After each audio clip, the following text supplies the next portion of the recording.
پھر بہت سارے لوگ جن کی نیتیں اور ارادے بڑے اچھے ہوتے ہیں شروع میں، وہ بھی اس مافیا کا شکار ہو جاتے ہیں اور ان کے رنگ میں رنگ جاتے ہیں۔ یاد رکھنا، کسی شخص کی بلیک میلنگ کا کبھی شکار نہ ہونا، کبھی کسی کی میٹھی اور مسجع مکفہ باتوں کا شکار نہ ہونا۔ کوئی کیا کر سکتا ہے اگر اللہ مددگار ہو تو؟ جس کو رب کریم اٹھانا چاہے اسے کوئی گرا سکتا ہے؟ ہم یہ ڈرے ڈرے سہمے سہمے پریشان فیصلہ کرنے کی طاقت نہیں، مجھے چلنا چاہیے کہ نہیں، اٹھنا چاہیے کہ نہیں، کرنا چاہیے، اٹھ باندھ کمر کیوں ڈرتا ہے؟ پھر دیکھو خدا کیا کرتا ہے۔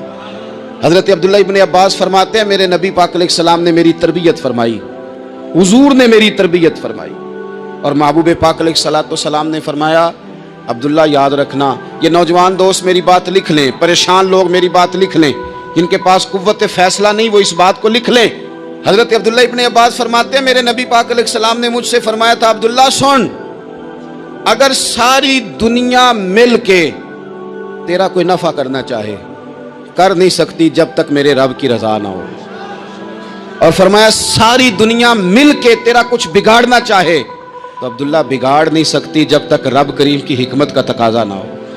لوگوں سے ڈرنا، لوگوں کی طرف دیکھنا، ماحول دیکھ کے اپنے راہ کا تعین کرنا، ہر بندے کے خیالات کے مطابق ڈھلنے کی کوشش کرنا، فلانا نہ ناراض ہو جائے، فلانا نہ ناراض ہو جائے، وہ جس نے ہونا ہو جائے، بس رب رسول ناراض نہ ہو۔ اپنی زندگی میں اپنے مالک کو مولا جان کے، بل اللہ مولاکم، اللہ تمہارا مولا ہے، وَهُوَ خَيْرُ النَّاصِرِينَ، وہ بہترین مددگار ہے۔ توجہ جب بھی کریں رب کی جانب کریں، اپنے دل کا قبلہ درست رکھیں، سوچوں کے زاویے سیدھے رکھیں۔ میرے بھائی،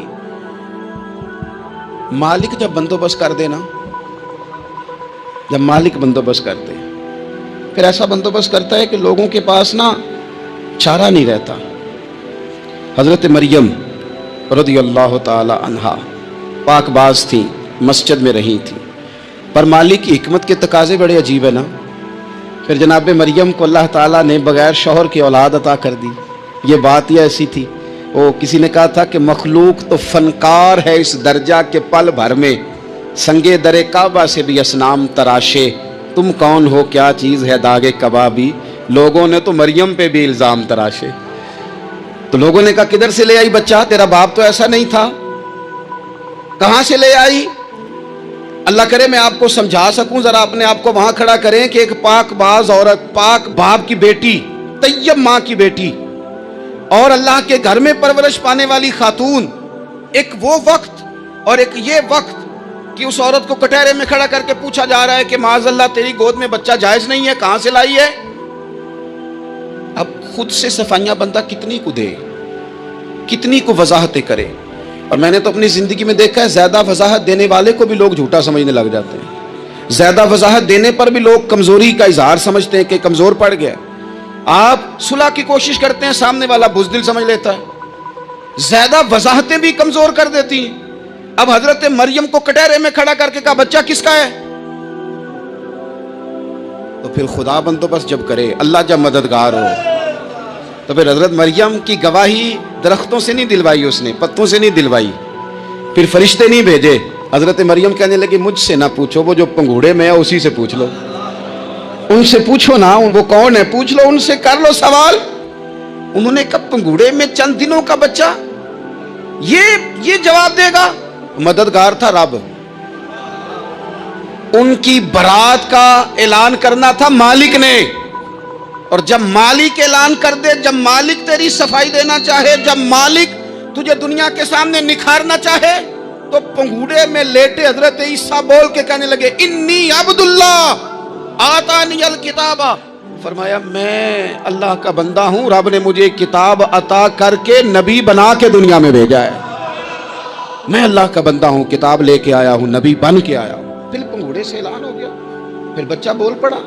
اور یہ ایک دفعہ نہیں بات ہوئی، یہ بنی اسرائیل میں ایک جریج نام کے شخص بھی تھے جو نماز پڑھ رہے تھے، بعض نے لکھا ہے نفل نماز تھی، اماں نے پکارا تو آئے نہیں، تو ماں کے منہ سے نکل گیا تو اتنی دیر تک مرے گا نہیں جب تک کسی بے حیا عورت کا منہ نہ دیکھ لے۔ تو وہ عبادت گزار تھے، لیکن لوگوں نے ان کی عبادت، ریاضت، پرہیزگاری کو نہیں دیکھا، بس ایک عورت کو بھیج کے الزام لگوا دیا۔ وہ عورت آیا جایا کرتی تھی، اب آ جاتی ہیں عورتیں، مسئلہ پوچھنے کی نیت سے بھی آ جاتی ہیں. ماحول میں کچھ جگہ ایسی بھی ہیں جہاں عورتیں دم کرانے کے بہانے آ جاتی ہیں.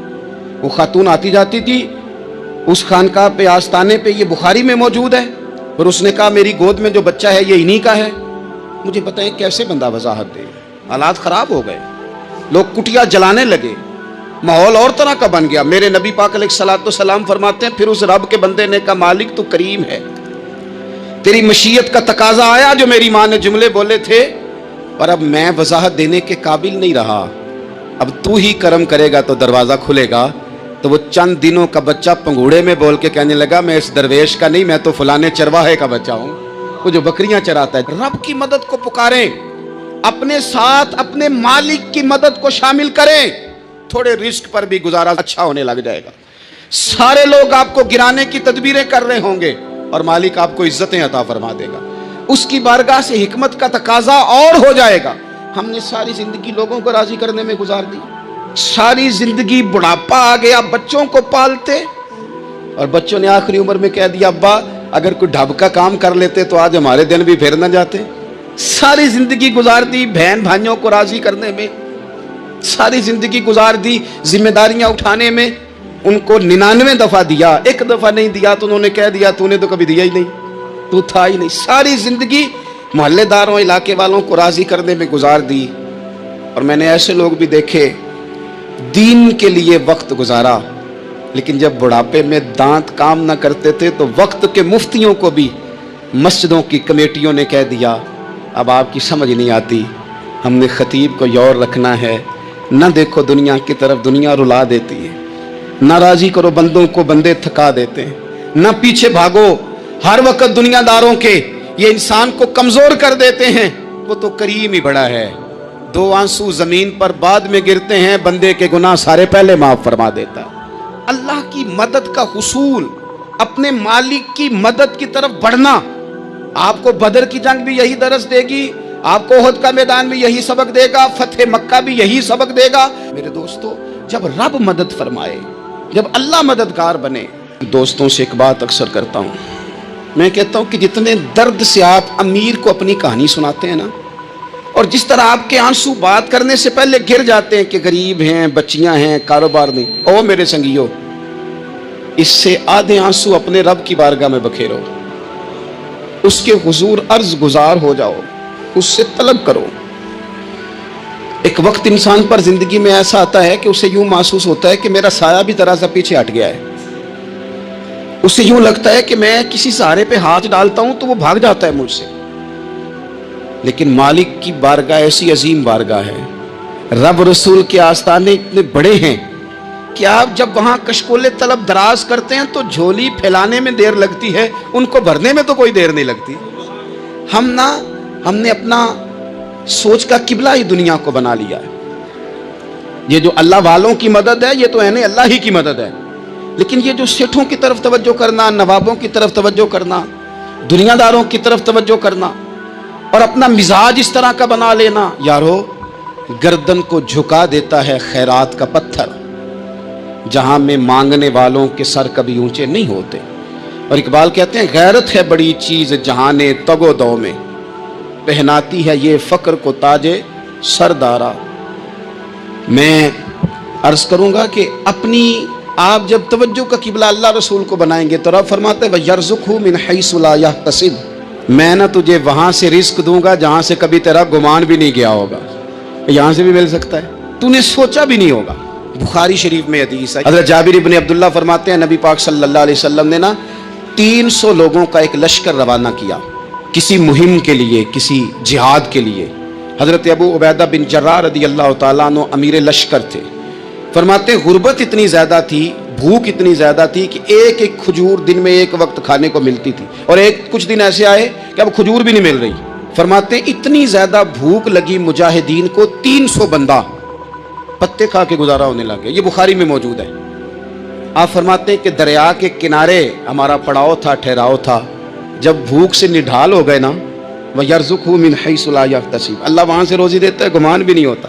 فرماتے ہیں ایک مچھلی اللہ تعالیٰ نے دریا کے کنارے بھیجی. فرماتے ہیں وہ تھی تو مچھلی پر پہاڑ جتنی تھی. بخاری میں لفظ ہیں حضرت جابر ابن عبداللہ رضی اللہ تعالیٰ عنہ فرماتے ہیں 300 آدمی 18 دن تک اس مچھلی کو کھاتے رہے، مچھلی ختم ہی نہیں ہوئی. مچھلیاں نہیں، مچھلی. کہتے ہیں 18 دن 300 بندہ کھاتا رہا، مچھلی ختم ہی نہیں ہوئی. اور فرماتے ہیں کہ اس کی ہڈی نکال کے، کانٹا کہیں گے آپ اپنی زبان میں، کہتے ہیں وہ نکال کے نا تو اس کو کھڑا کیا نا جب، تو اونٹ کجاوے سمیت اس کے بیچ سے گزر جاتا تھا. 2 اس کے کانٹے جوڑے. فرماتے ہیں وہ اس کا گوشت ہم کھاتے تھے اور اس کی چربی بطور تیل کے ہم جسموں پہ ملتے تھے، بیماروں کو اس سے سکون آتا تھا، تندرستی شفا ہوتی تھی. فرماتے ہیں ہم کھایا بھی ہم نے اور کچھ لے